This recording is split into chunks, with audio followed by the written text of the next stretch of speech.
Hello नमस्ते बच्चों। और हम आज कक्षा 5 8 ग्रेड विषय हिंदी पाठ 9 लेकर आए हैं, रम्मू और कल्लू। तो देखते हैं पाठ को। आप अपनी पुस्तक में 8 ग्रेड में पाठ 9 निकाल लीजिए हिंदी में। अब चलते हैं हम लोग। तो थोड़ी सी बात पहले इस पैराग्राफ पर कर लेते हैं। जैसा कि लिखा है अकर्मक सकारात्मक क्रिया। तो आप लोगों को ज्ञात होगा कि क्रिया कितने प्रकार की होती है। क्रिया दो प्रकार की होती है, एक अकर्मक जिसमें कर्म नहीं है, एक सकारात्मक जिसमें कर्म होता है। तो इस बात को आप लोग ध्यान रखेंगे। तो आप स्तंभ आ के वाक्य देखेंगे। पहले रेखा हंसती है, दिनेश चलता है, और तीसरा वह सोता है, चौथा है वह तैरता है। तो आप देखेंगे कि इसमें कर्म नहीं है। जैसे कि क्या प्रश्न किया जाए कि रेखा क्या हंसती है, तो पता ही नहीं चलता क्या हंसती है, इसका जवाब नहीं मिलेगा आपको। दिनेश क्या चलता है, नहीं मिलेगा जवाब। वह क्या सोता है, तो इसके और या वह क्या तैरता है, तो इसके आपको जवाब नहीं मिलेंगे। तो ऐसे वाक्य जिनमें कर्म नहीं होता उसे अकर्मक क्रिया वाले वाक्य कहते हैं। तो इसमें अकर्मक क्रिया हो जाएगी। और आगे स्तंभ बा को ध्यान से देखें तो रेखा पुस्तक पढ़ती है, और दूसरा दिनेश गीत गाता है, तीसरा उसने आम खाया, चौथा वह सागर जाता है। तो इसमें क्या प्रश्न करेंगे जब आप, तो आपको उत्तर मिलेगा। जैसे रेखा क्या पढ़ती है, तो पुस्तक पढ़ती है। दिनेश क्या गाता है, तो गीत गाता है। उसने क्या खाया, तो आम खाया। फिर वह कहाँ जाता है, तो सागर जाता है। तो आपके सामने इसके जवाब मिल रहे हैं। तो आप समझना कि इस प्रकार के वाक्य सकर्मक क्रिया के होते हैं। तो आप इसमें ध्यान रखिए, अकर्मक क्रिया और सकर्मक क्रिया को आप अच्छे से समझ लीजिए, ठीक है। तो क्रिया दो प्रकार की होती है, अकर्मक जिसमें कर्म नहीं होता, और सकर्मक जिसमें कर्म होता है, ठीक है। आगे चलते हैं। तो आपके सामने एक पैराग्राफ दिया गया है जिसमें लिखा है योजक चिन्ह। तो आपको याद रखना है कि जब आड़ी रेखा थोड़ी सी बनी होती है तो इसे योजक चिन्ह कहते हैं, ठीक है। विराम चिन्ह होते हैं ना जो, तो इसे योजक चिन्ह कहते हैं। इसे पढ़ते हैं, नेहा अपने छोटे भाई बहन के साथ मोहल्ले के बाल उद्यान में खेल रही है। नेहा गेंद फेंकती है और उसका भाई बार बार गेंद उठाकर लाता है। वह अपनी बहन को गेंद उठाने नहीं देता और किसी न किसी बहाने खुद ही गेंद उठा लाता है। नेहा के पास एक छोटा सा बल्ला भी है। तीनों आज खूब दौड़ दौड़ कर खेल रहे हैं, ठीक है। तो नेहा और मतलब उसकी छोटी बहन छोटा भाई, तो इस प्रकार आप थोड़ा सा देखना। तो इसमें देखेंगे हम लोग कि कहाँ कहाँ पर योजक चिन्ह प्रयोग किए जाते हैं। जैसे कि यहाँ पर भाई बहन के बीच में हम लोग योजक चिन्ह का प्रयोग कर सकते हैं। इसके बाद जहाँ का शब्द आ जाए, जैसे बच्चों का उद्यान या बाल का उद्यान, तो जहाँ का लगना है वहाँ पर हम लोग योजक चिन्ह का उपयोग कर सकते हैं। जहाँ पुनरुक्ति शब्द, जहाँ की एक ही शब्द दो बार आए, जैसे बार बार आया, तो इसके बीच में देखिए आप योजक चिन्ह लगा है। फिर इसके बाद जहाँ बीच में ना शब्द आए वहाँ पर भी, जैसे किसी न किसी के बीच में दोनों तरफ योजक चिन्ह लगा है।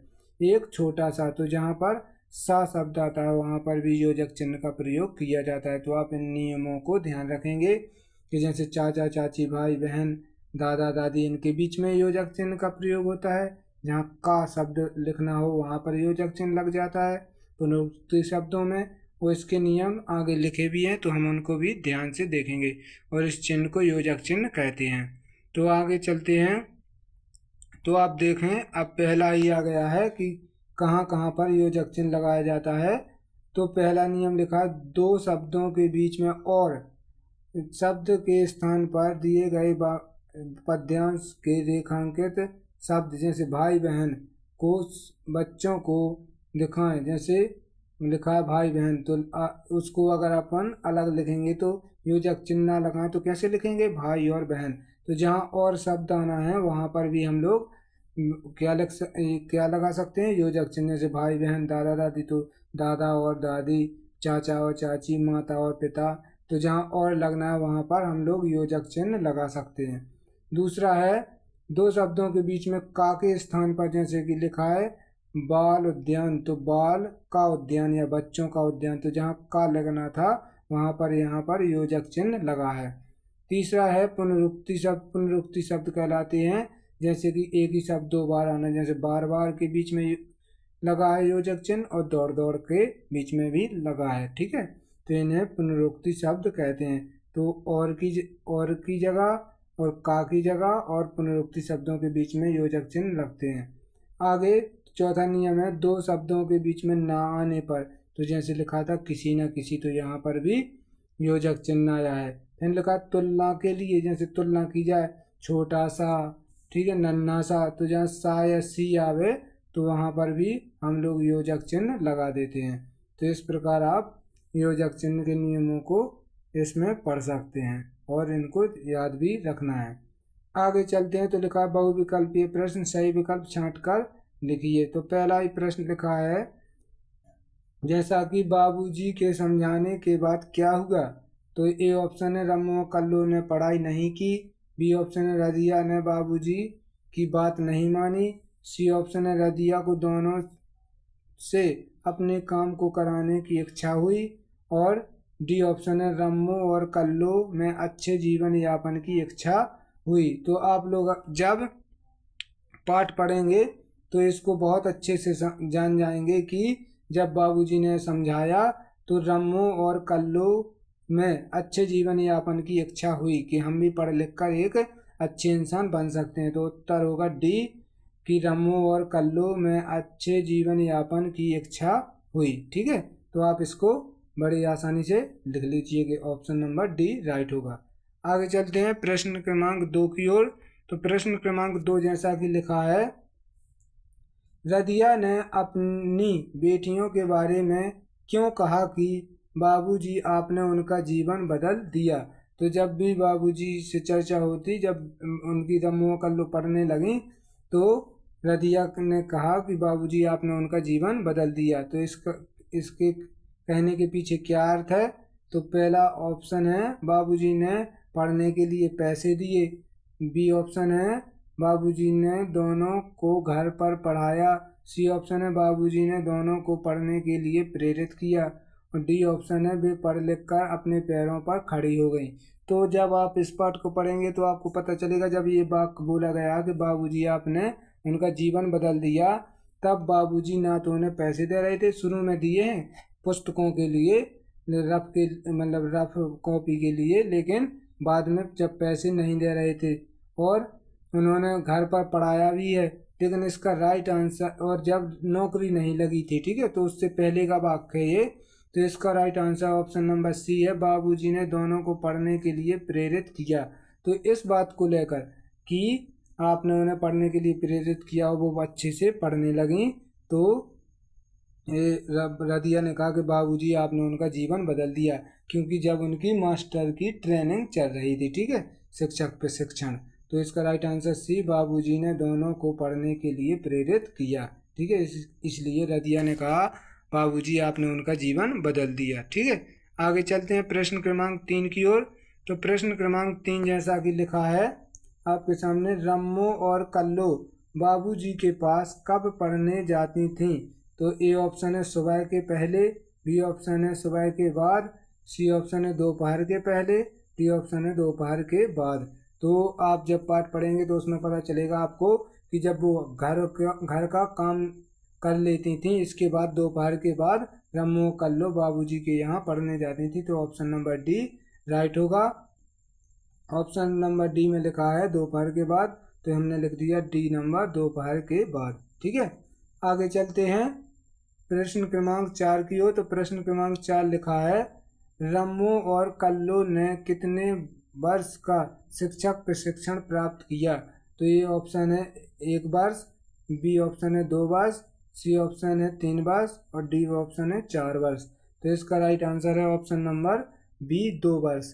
तो इस बात को भी आप लोग ध्यान रखेंगे कि जब DLED, जब जिसे टीचर बनना होता है या शिक्षक बनना होता है, तो एक होता है BEd और एक होता है DLED। तो ये डिग्री करनी पड़ती हैं। तो ये दोनों ही डिग्री कितने समय की हैं, 2-2 वर्ष की हैं। तो आप इसको ध्यान रखिए कि जब रम्मू कल्लो भी शिक्षक प्रशिक्षण प्राप्त कर रही थी तो उनकी डिग्री कितने दिन की थी, तो उनका उनका प्रशिक्षण 2 वर्ष का था। तो ऑप्शन नंबर बी सही हो जाएगा, 2 वर्ष। तो हमने यहाँ लिख दिया ऑप्शन बी 2 वर्ष। ठीक है, तो आगे चलते हैं कि प्रश्न क्रमांक 5 की ओर। तो प्रश्न क्रमांक 5 लिखा है, शादी शब्द के स्थान पर आप हिंदी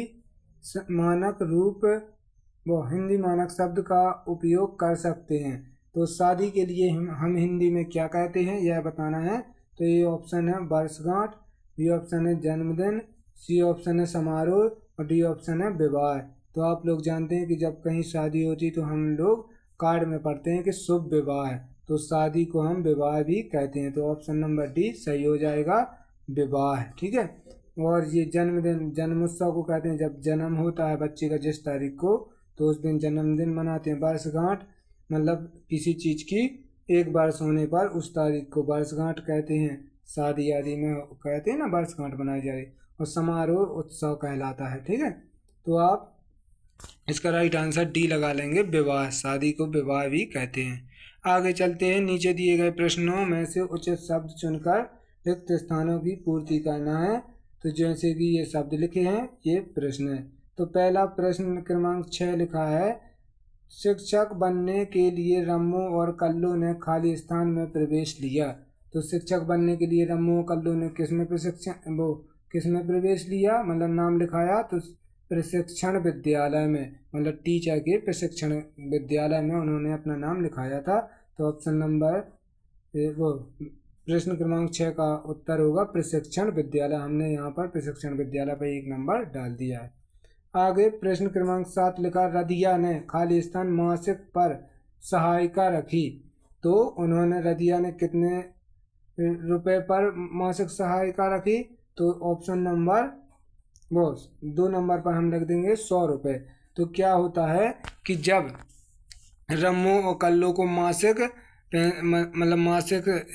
छात्रवृत्ति मिलने लगती है, तो रदिया उन्हीं के बदले में अपनी बेटियों के बदले में क्या करती है कि एक सहायिका रख लेती है, मतलब काम करने के लिए, घरों के काम करने के लिए सहायिका रख लेती है और उसे वह 100 रुपये महीने देने लगती है। तो रदिया ने 100 रुपये मासिक पर सहायिका रख ली। तो हम लोग ने 100 रुपये नंबर 2 डाल दिया। ठीक है, आगे प्रश्न क्रमांक 8 है, रम्मू और कल्लू का जीवन खाली स्थान के कारण बदल गया।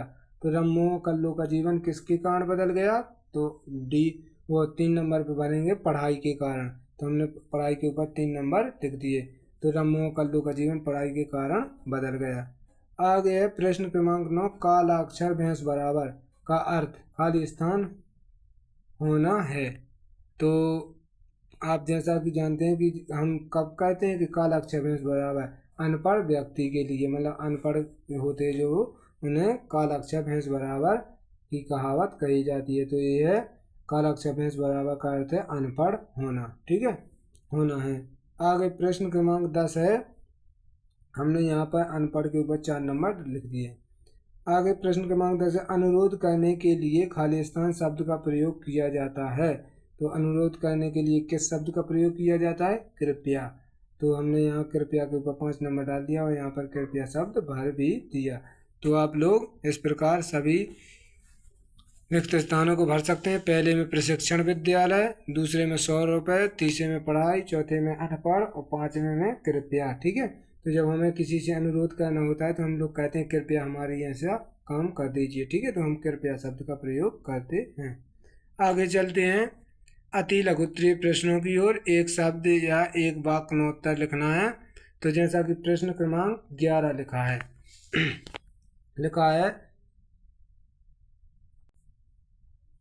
है रम्मू और कल्लू की पढ़ाई का जिम्मा किसने लिया। तो उत्तर है रम्मू और कल्लू की पढ़ाई का जिम्मा बाबूजी ने लिया। क्या होता था कि रदिया जो रम्मू कल्लू की माँ थी, उनकी माँ बाबूजी के यहाँ काम करती थी और लड़कियों को देखकर उनमें अपनापन का भाव आया, तो बाबूजी ने उनकी पढ़ाई करने का जिम्मा ले लिया और उन्हें घर पर पढ़ाया भी। ठीक है। तो रम्मू और कल्लू की पढ़ाई का जिम्मा बाबूजी ने ले लिया, जिनके घर रदिया काम करती थी। ठीक है। आगे प्रश्न क्रमांक 12 लिखा है, दोनों परिवारों के साथ साथ मिठाई खाई। उक्त वाक्य में क्रिया का कौन सा प्रकार है? तो आप देखना, तो पहले भी हम लोग बात कराए हैं कि क्रिया कितने प्रकार की होती है, 2 प्रकार की, सकारात्मक क्रिया और एक होती है आक्रामक क्रिया। ठीक है, आक्रामक। तो आपको इसमें ध्यान रखना है कि कौन सी क्रिया आई है, सकारात्मक की आक्रामक। तो इसमें हमने जब एक खाई जो क्रिया है उसमें एक क्या प्रश्न जोड़ा कि क्या खाई या क्या खाया, तो इसका जवाब आया कि मिठाई। तो हम जान गए कि सकारात्मक क्रिया होगी। जब हम क्रिया से प्रश्न करते हैं कि क्या किया, तो हमें जब जवाब मिल जाए, उत्तर मिल जाए, तो हम जान जाएंगे कि सकारात्मक क्रिया है। जैसे दोनों परिवारों ने साथ साथ खाई, तो उन्होंने क्या खाई या क्या खाया, तो मिठाई खाई। उत्तर मिला ना कि मिठाई खाई, तो यहाँ हो गई सकारात्मक क्रिया। ठीक है, आशा है कि आप बहुत अच्छे से समझ गए होंगे। तो प्रश्न क्रमांक 12 का उत्तर होगा सकारात्मक क्रिया। आगे चलते हैं प्रश्न क्रमांक 13 की ओर। तो प्रश्न क्रमांक 13 लिखा है, खिड़की शब्द का बहुवचन लिखिए। तो आप लोग जानते हैं कि जब एक वस्तु हो तो एक वचन, एक से अधिक वस्तुएं हो तो बहुवचन। तो जब खिड़की एक है तो हम खिड़की कहते हैं, और जब खिड़की एक से ज़्यादा होती हैं तो हम क्या कहते हैं, खिड़कियाँ कहते हैं। तो खिड़की का बहुवचन क्या बन गया, खिड़कियाँ बन गया। ठीक है, तो आप समझ गए होंगे। आगे चलते हैं प्रश्न क्रमांक 14 की ओर। तो प्रश्न क्रमांक 14 लिखा है, प्रश्नवाचक वाक्य का एक उदाहरण लिखिए।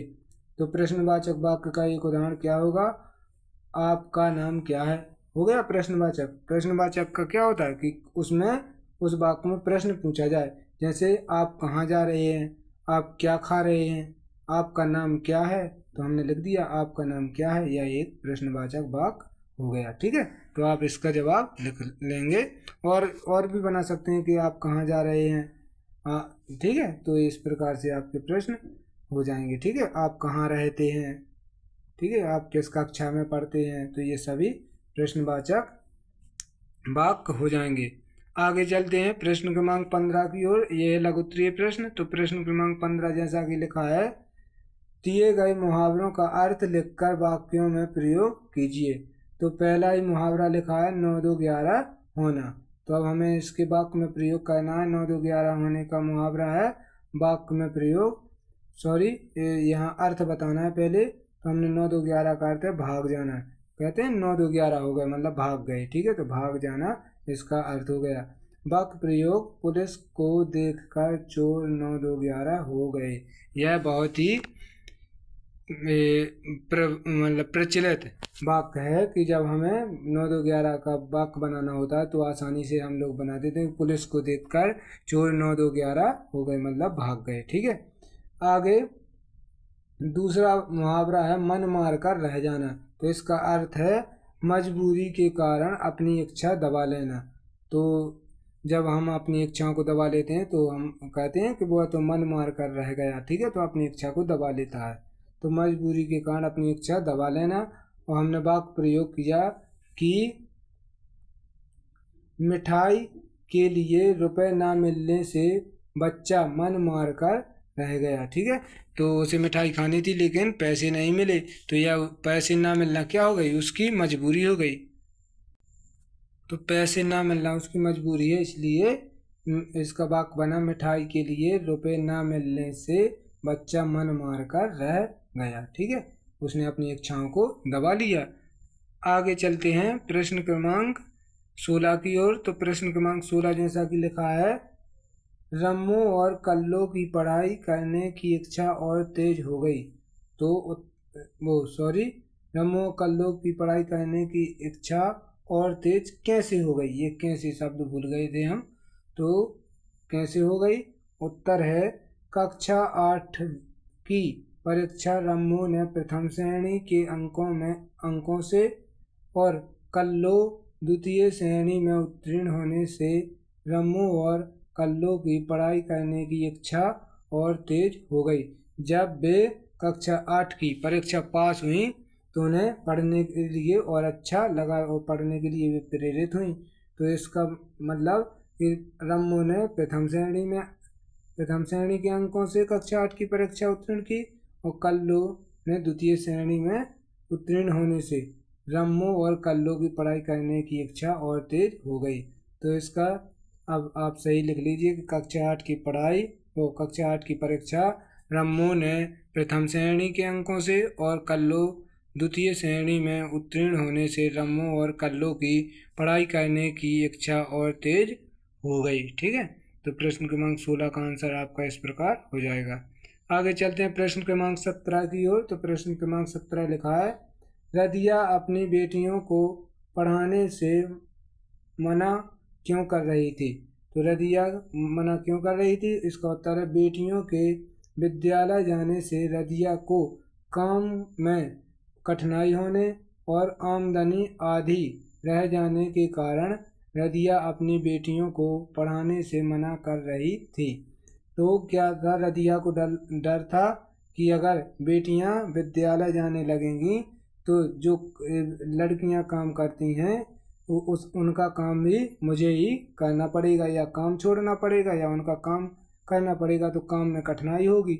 और अगर लड़कियां काम करना छोड़ देंगी तो जो पैसे जहाँ काम करते थे वह काम छूट जाएगा और आमदनी मतलब पैसे कमाने का जो जरिया है वह क्या हो जाएगा, घट जाएगा। तो आमदनी आधी हो जाएगी। तो आमदनी आधी रह जाने के कारण रदिया अपनी बेटियों को पढ़ाने से मना कर रही थी। तो वह चाहती थी कि बेटियां विद्यालय ना जाएं और हमारे साथ काम करें।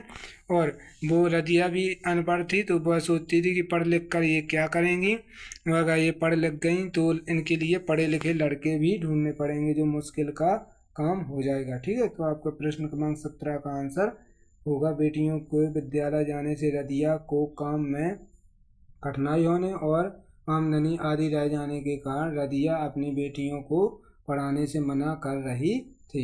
आगे चलते हैं प्रश्न क्रमांक 18 की ओर। तो प्रश्न क्रमांक 18 जैसा कि लिखा है, सकर्मक एवं अकर्मक क्रिया वाले दो दो वाक्य लिखिए और वाक्य में क्रिया कर्म को रेखांकित कीजिए। जैसा कि यहाँ लिखा है कि चलाती हो गई क्रिया और ये साइकिल हो गई कर्म, तो ये हो गई सकर्मक क्रिया। और यहाँ रमा रोती है तो रोती हो गई क्रिया, तो ये अकर्मक क्रिया। इसी प्रकार हमें अन्य वाक्य बनाने हैं दो। तो हमने पहला वाक्य बनाया, गीता मिठाई खाती है, तो क्या खाती है, मिठाई खाती है, तो ये कर्म हो गया, ये क्रिया हो गई, तो ये क्या हो गई, सकर्मक क्रिया हो गई। दूसरा है सीता हंसती है, तो यहाँ हंसती क्या है, क्रिया है, लेकिन इसमें कर्म नहीं है। क्या हंसती है, जवाब नहीं मिला कि क्या हंसती है, तो है सीता हंसती है, इस ये क्या हो गई, अकर्मक क्रिया, इसमें कर्म है ही नहीं। ठीक है, आगे दूसरा वाक्य, लक्ष्मी किताब पढ़ती है, तो हमने जब प्रश्न किया क्या पढ़ती है, तो किताब पढ़ती है, तो ये कर्म आ गया कि किताब कर्म हो गया, पढ़ती क्रिया हो गया, तो ये सकर्मक क्रिया का वाक्य हो गया। आगे रेखा नाचती है, तो अगर हम सवाल करें कि क्या नाचती है, तो पता ही नहीं चलता कि क्या नाचती है, वो तो नाचती है, तो इसमें कर्म नहीं है, तो हम यहाँ पर अकर्मक क्रिया मतलब अकर्मक क्रिया लिख देंगे। ठीक है, तो आपके ये मतलब सवालों के वाक्य बन गए कि गीता मिठाई खाती है, यह सकर्मक वाक्य सकर्मक क्रिया का वाक्य है, और सीता हंसती है यह अकर्मक क्रिया का वाक्य है। लक्ष्मी किताब पढ़ती है, तो यह सकर्मक है, और रेखा नाचती है यह अकर्मक है। आप अपने मन से भी कुछ वाक्य बना सकते हैं इस प्रकार, ठीक है, जिनमें कर्म है जिनमें कर्म नहीं है। आगे प्रश्न क्रमांक खा लिखा है कि निम्नलिखित शब्दों के मध्य में योजक चिन्ह, तो हम शुरू में भी योजक चिन्ह की बात कर रहे हैं कि किस कहाँ कहाँ लगता है। योजक चिन्ह हटाकर उसके उसके के स्थान पर लिखा जाएगा, तो मतलब उसके स्थान पर क्या लिखा जाएगा ये बताना है हमें। तो जैसे लिखा है सुख दुख, यहाँ बीच में योजक चिन्ह लगा है, तो सुख और दुख और लग गया यहाँ बीच में योजक चिन्ह के स्थान पर।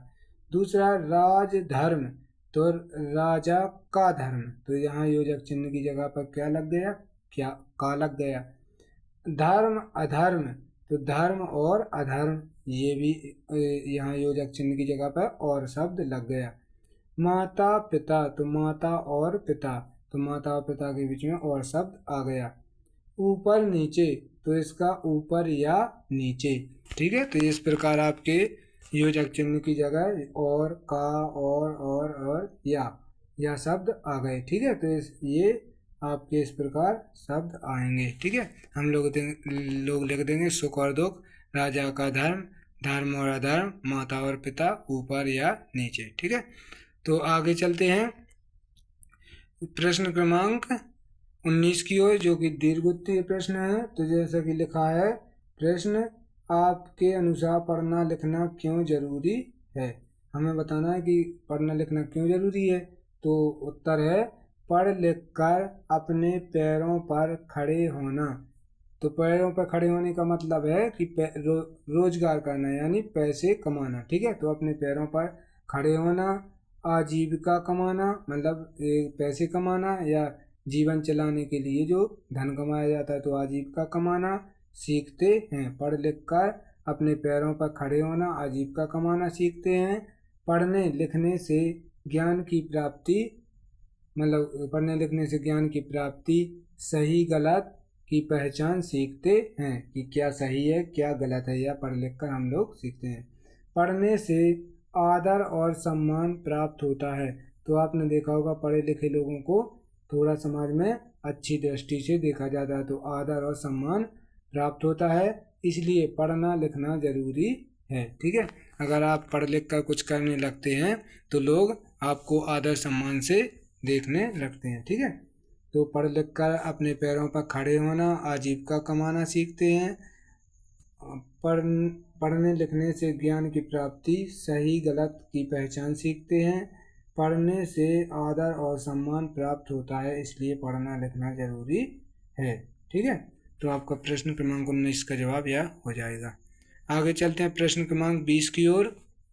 और प्रश्न क्रमांक 20 लिखा है, निस्वार्थ भाव की सेवा से आप क्या समझते हैं। या ऐसा भी आ सकते हैं कि निस्वार्थ भाव की सेवा किसे कहते हैं, ठीक है। क्या समझते हैं आप निस्वार्थ भाव से किसकी सेवा करते हैं, अपने विचार लिखिए। तो हमने लिखा उत्तर, निस्वार्थ भाव से सेवा का अर्थ, मतलब निस्वार्थ भाव से सेवा का अर्थ क्या है। तो निस्वार्थ भाव से सेवा का अर्थ बिना किसी लालच या बदले में कुछ पाने की इच्छा, मतलब बदले में कुछ ना मिले, मतलब कुछ मिले या इच्छा नहीं करनी है, तो बदले में कुछ पाने की इच्छा किए बिना, ठीक है, इच्छा के दूसरों की मदद करना है। तो क्या है निस्वार्थ सेवा, बिना किसी लालच या बदले में कुछ पाने की इच्छा के दूसरों की मदद करना है, मतलब बिना किसी, मतलब इच्छा के कि हमें कुछ बदले में मिलेगा, ऐसी इच्छा नहीं करनी है। तो इस बिना पर ध्यान देना है, ठीक है। तो बिना किसी लालच या बदले में कुछ पाने की इच्छा के दूसरों की मदद करना क्या कहलाता है, निस्वार्थ सेवा कहलाती है। अब बताना है कि हम, जो दूसरा प्रश्न है, आप निस्वार्थ भाव से किसकी सेवा करते हैं। तो उत्तर होगा, मैं निस्वार्थ भाव से अपने माता पिता और दादा दादी की सेवा करता, या लड़कियां लिखेंगी करती हूँ, ठीक है। लड़का लिखेंगे करता हूँ, लड़की लिखेंगी करती हूँ, ठीक है। क्योंकि उन्होंने मेरा पालन पोषण करके मुझे बड़ा किया है, ठीक है। तो आपका यह इस प्रकार जवाब हो जाएगा कि निस्वार्थ भाव से सेवा का अर्थ बिना किसी लालच या बदले में कुछ पाने की इच्छा के दूसरों की मदद करना है। मैं निस्वार्थ भाव से अपने माता पिता और दादा दादी की सेवा करता, लड़कियां लिखेंगी करती हूँ, ठीक है, क्योंकि उन्होंने मेरा पालन पोषण करके मुझे बड़ा किया है, ठीक है। तो इस प्रकार आपके प्रश्न क्रमांक 20 का जवाब यह हो जाएगा। इस प्रकार आपका पाठ भी पूरा होता है। और आपको वीडियो कैसा लगा या कमेंट बॉक्स में लिख सकते हैं, और अपने दोस्तों को शेयर ज़रूर करें। और अगर आप चैनल पर नए हैं तो चैनल को सब्सक्राइब भी ज़रूर करें। थैंक यू, जय हिंद।